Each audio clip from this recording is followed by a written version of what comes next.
लगभग 80 लाख लोगों को सूची से हटाया गया है वोट डालने की जो सूची लाए हैं। नमस्कार, मैनपुरी से बड़ी खबर के साथ मैं शिवम सिंगर का आप देख रहे हैं भारतीय जनता टीवी न्यूज, जो है जनता के शब्द। बड़ी खबर आपको बता दें, सांसद डिंपल यादव गुरुवार को जिले में विकास समिति की बैठक में शामिल हुई।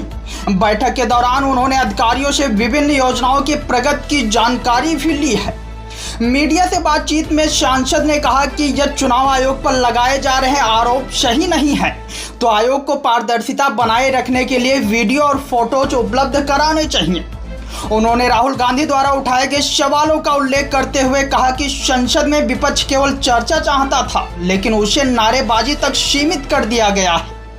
डिंपल यादव ने आगे कहा कि हाल ही में लागू किए गए करों का असर टेक्सटाइल, हैंडीक्राफ्ट और अन्य क्षेत्रों पर व्यापक रूप से देखने को मिलेगा। साथ ही उन्होंने यह भी सवाल उठाया कि 80 लाख वोट काटे जाने के मामले पर प्रधानमंत्री की तरफ से कोई जवाब क्यों नहीं दिया जा रहा।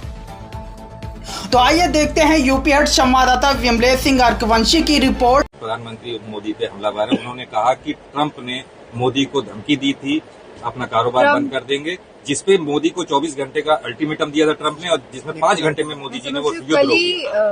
कल ही प्रेसिडेंट डोनाल्ड ट्रंप का बयान आया है कि मैंने धमकाया, कि मैंने कहा कि 24 घंटे में आप युद्ध विराम कीजिए और युद्ध विराम 5 घंटे में हो। या तो भारतीय जनता पार्टी के लोग डोनाल्ड ट्रंप जी जो प्रेसिडेंट ऑफ यूएस है उसका खंडन करें उनकी बात का, और जब खंडन नहीं कर रहे तो मतलब ये बात सच है। ये स्वीकार रहे हैं इस बात को। दोनों ही देशों के लिए बोला था, इंडिया और पाकिस्तान दोनों के लिए। 24 घंटे का है कि अमेरिका ने 50% टैरिफ लगाया, तो भारत को भी 100% टैरिफ अमेरिका पे लगाना चाहिए। बहुत ही सोचने वाली बात है, क्योंकि कहीं ना कहीं इसका जो इफेक्ट है वो पूरे देश में नजर आएगा, जहाँ बेरोजगारी बढ़ेगी, जहाँ हैंडीक्राफ्ट्स में है, और अलग 50% बहुत मायने रखता है देश के लिए, और ये दर्शाता है कि भारतीय जनता पार्टी की सरकार पूरी तरह से टेक्सटाइल्स में भी है, ब्रास के वर्क में है, हैंडीक्राफ्ट्स में है, कार्पेट्स में है आपके, और बहुत सारी चीजों में उन्होंने टैरिफ बढ़ाया। मैडम, अभी पार्लियामेंट खत्म हुआ है और अभी एक चीज पहली बार इतिहास में देखा गया है कि संसद में वोट चोर गद्दी छोड़ प्रधानमंत्री के लिए बोला गया। क्या लगता है, कितना आपको उचित लगता है प्रधानमंत्री के लिए इस तरह की भाषा? मैं समझती हूँ, क्योंकि हम चाहते थे और लगातार सभी सांसदों की ये डिमांड थी कि एसआईआर पर चर्चा हो, कि जहां लगभग 80 लाख लोगों को सूची से हटाया गया है वोट डालने की, जो सूची लाए हैं यहाँ पे 80 लाख लोगों को घटाया गया है, तो कहीं ना कहीं सांसदों में भी आक्रोश था कि आखिरकार ये क्यों हो रहा है, और क्यों ये सरकार नहीं चाहती है कि संसद में चर्चा हो।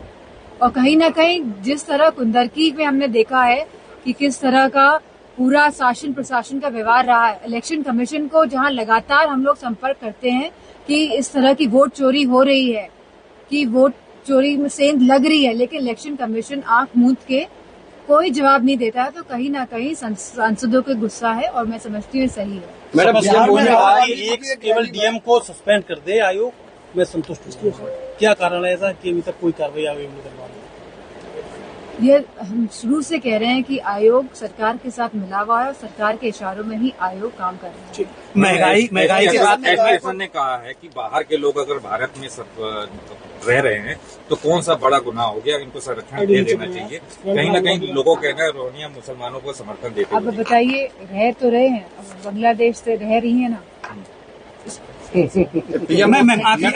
समाधान का आश्वासन मिला, कितनी समस्याओं का समाधान? काफी सारे समाधान मिले हैं, और डीएम सर ने नोट भी करा है जो बिंदु विशेष उठाए गए हैं।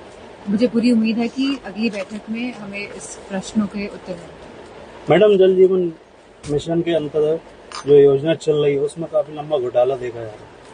जिस तरीके से 98% सदन में जो कार्रवाई की बात कही है वो 46% धरातल पे है, तो इतने बड़े भ्रष्टाचार किस तरीके से? हमने संज्ञान में लाए हैं और कहा भी है कि बहुत सारी सड़कें ऐसी हैं जो तोड़ दी गई हैं, और बहुत कम जल जीवन मिशन के तहत जितने गांवों को प्रमाण पत्र देना चाहिए था उतना प्रमाण पत्र नहीं मिले हैं। बहुत ही, मुझे लगता है 82% प्रमाण पत्र अभी तक नहीं मिले हैं, तो हमने ये बात रखी है और कहा है कि इसको जल्द से जल्द पूरा किया। ट्रंप ने 50% टैरिफ लगा दिया है। ये बहुत ही दुर्भाग्यपूर्ण बात है, क्योंकि जहां बड़ी बड़ी बातें कही जाती थी कि हमारा देश आगे बढ़ रहा है, कि हमारे संबंध अपने आसपास के देशों से और पूरे विश्व से सुधर रहे हैं। तो जो टैरिफ लगा ही अपने आप में दर्शाता है कि कहीं ना कहीं भारत की जो फॉरेन पॉलिसी है वो पूरी तरह से नाकामयाब रही है। संजय निषाद के बगावती तेवर देखने को मिले हैं। उन्होंने कहा कि अगर गठबंधन से फायदा नहीं है तो गठबंधन तोड़ दिया जाए। ये तो उनके आपस की बात है। तो मैडम, बिहार में चुनाव है और वोट चोरी का मुद्दा विपक्ष लगातार उठा रहा है। ये लगातार पूरे संसद में SIR का मुद्दा हम लोगों ने, पूरे विपक्ष ने मिलकर उठाया। और मुझे जिस तरह से डिटेल्स पता चली हैं कि जहां वोट बढ़ाए जाते हैं, जहां वोट कटाए जाते हैं, जहां शासन और प्रशासन का प्रयोग किया जाता है, कहीं ना कहीं डेमोक्रेसी को डिस्टेबलाइज करने में